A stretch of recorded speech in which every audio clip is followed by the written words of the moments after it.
ನಿನ್ನೆ ಏನು ಕೇಂದ್ರ ಕಾರಾಗೃಹದಿಂದ 3 ಜನ ಸಜಾ ಆರೋಪಿಗಳು ಪರಾರಿಯಾಗಿದ್ದರು. ಆ ಒಂದು ಹಿನ್ನೆಲೆಯಲ್ಲಿ ಜೈಲಿನ ಅಧಿಕಾರಿಗಳು ನೀಡಿದ ದೂರಿನ ಮೇರೆಗೆ ಫರ್ತಾಬಾದಲ್ಲಿ ಒಂದು ಪ್ರಕರಣ ದಾಖಲಾಗಿದೆ. ಕ್ರೈಮ್ ನಂಬರ್ 74/2026 BNS ಕಾಯ್ದೆಯಡಿ ಪ್ರಕರಣ ದಾಖಲಾಗಿತ್ತು. ಆ ಒಂದು ಪರಾರಿಯಾದ ನಂತರ ಇಮಿಡಿಯೇಟ್ ನಾವೆಲ್ಲ ಸ್ಥಳಕ್ಕೆ ಪರಿಶೀಲನೆಯನ್ನು ಮಾಡಿ ವಿಶೇಷ ತಂಡಗಳನ್ನು ಮಾಡಿದ್ವಿ ನಗರ ಪೊಲೀಸ್ ವತಿಯಿಂದ.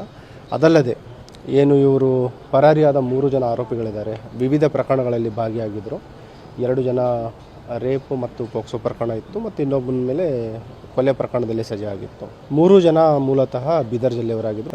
ಪರಾರಿ ಆದಾಗಲಿಂದನೂ ಕೂಡ ಏನು ಆರೋಪಿಗಳಿದ್ದಾರೆ ನಾವೆಲ್ಲ ಕಡೆ ತೀವ್ರ ಶೋಧನೆ ಮಾಡ್ತಾ ಇರೋ ಹಿನ್ನೆಲೆಯಲ್ಲಿ ಮೇನ್ ರೋಡಿಗೆ ಎಲ್ಲೂ ಬಂದಿರಲಿಲ್ಲ. ಎಲ್ಲ ಕಡೆನೂ ಕೂಡ ಅವರು ಏನು ಈ ಫೀಲ್ಡ್ಗಳಿದೆ ಅಗ್ರಿಕಲ್ಚರ್ ಫೀಲ್ಡ್ಗಳ ಮುಖಾಂತರ ಒಂದು ತಲೆಮರೆಸ್ಕೊಂಡು ಮೂವ್ಮೆಂಟ್ ಆಗ್ತಾ ಇದ್ರು.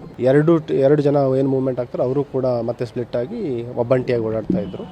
ಬೆಳಗಿನ ಜಾವ ಇವತ್ತು ಫರ್ತಾಬಾದ್ ಇನ್ಸ್ಪೆಕ್ಟರ್ ಮತ್ತು ಅವ್ರ ಟೀಮ್ ಅವರಿಗೆ ಒಂದು ಮಾಹಿತಿ ಬರುತ್ತೆ. ಏನು ಇದು ಹುಮ್ನಾಬಾದ್ ರಿಂಗ್ ರೋಡ್ ನಂತರ ಹುಮ್ನಾಬಾದ್ ಕಡೆ ಹೋಗೋ ಒಂದು ಇಂಡಸ್ಟ್ರಿಯಲ್ ಏರಿಯಾ ಇದೆ, ಅಲ್ಲಿ ಇವರ ಒಬ್ಬನ ಸಸ್ಪೆಕ್ಟ್ನ ಒಂದು ಮೂಮೆಂಟ್ ಇದೆ ಅಂತ ಗೊತ್ತಾಗುತ್ತೆ. ಅಲ್ಲಿ ಹಿಡ್ಲಿಕ್ಕೆ ಹೋದಾಗ ಅವನು ತಕ್ಷಣ ನಮ್ಮ ಸಿಬ್ಬಂದಿಯವರಿಗೆ ಹಲ್ಲೆ ಮಾಡಲಿಕ್ಕೆ ಮುಂದಾಗ್ತಾನೆ. ಆ ಸಂದರ್ಭದಲ್ಲಿ ಅವನಿಗೆ ಸರೆಂಡರ್ ಆಗಿ ಅಂತ ಹೇಳಿದ್ರು ಕೂಡ ಅವನು ಸರೆಂಡರ್ ಆಗಲ್ಲ ಮತ್ತು ಗಾಳಿಯಲ್ಲಿ ಒಂದು ರೌಂಡ್ ಫೈರ್ ಮಾಡಿ ಅವನ ಮೇಲೆ ಒಂದು ಆತ್ಮರಕ್ಷಣೆಗೋಸ್ಕರ ಸೆಲ್ಫ್ ಡಿಫೆನ್ಸ್ಲಿಂದ ಫೈರ್ ಮಾಡಿದ್ದಾರೆ. ಅವನ ಬಲಗಾಲಿಗೆ ಗಾಯ ಆಗಿದೆ. ನಮ್ಮ ಏನು ಇಂಜೂರ್ಡ್ ಸ್ಟಾಫ್ ಇದ್ದಾರೆ, ಕಲ್ಯಾಣಿ ಮತ್ತು ಪ್ರಕಾಶ್ ಅಂತ ಇಬ್ಬರು ಸ್ಟಾಫ್ ಇದ್ದಾರೆ, ಇಬ್ಬರನ್ನು ಕೂಡ ನಾವು ಇಲ್ಲಿ ಆಸ್ಪತ್ರೆಗೆ ಚಿಕಿತ್ಸೆಗೋಸ್ಕರ ಶಿಫ್ಟ್ ಮಾಡಿದ್ದೀವಿ. ಇಂಜೂರ್ಡ್ ನಮ್ಮ ಪೊಲೀಸ್ ಸಿಬ್ಬಂದಿಯವರು ಕೂಡ ಮತ್ತು ಏನು ಇವನು ತಲೆಮರೆಸ್ಕೊಂಡಿದ್ದ ಒಬ್ಬ ಆರೋಪಿ ಸಜಾ ಕೈದಿದ್ದಾನೆ, ಸಂತೋಷ್ ಬಸಪ್ಪ ಮೇತ್ರೆ ಅಂತ 28 ವರ್ಷ, ಬೇಸಿಕಲಿ ಬೀದರ್ ಜಿಲ್ಲೆಯ ಸಂತಪುರ್ ಪೊಲೀಸ್ ಸ್ಟೇಷನ್ನ ಆರೋಪಿಯಾಗಿದ್ದಾನೆ.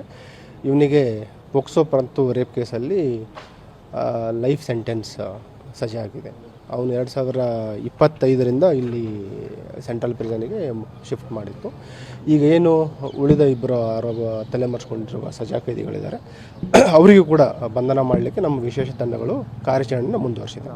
ಕರುನಾಡು ಟೈಮ್ಸ್ ಚಾನೆಲ್ನಲ್ಲಿ ಸುದ್ದಿ ಮತ್ತು ಜಾಹೀರಾತು ನೀಡಲು ಈ ನಂಬರ್ಗೆ ಕರೆ ಮಾಡಿ.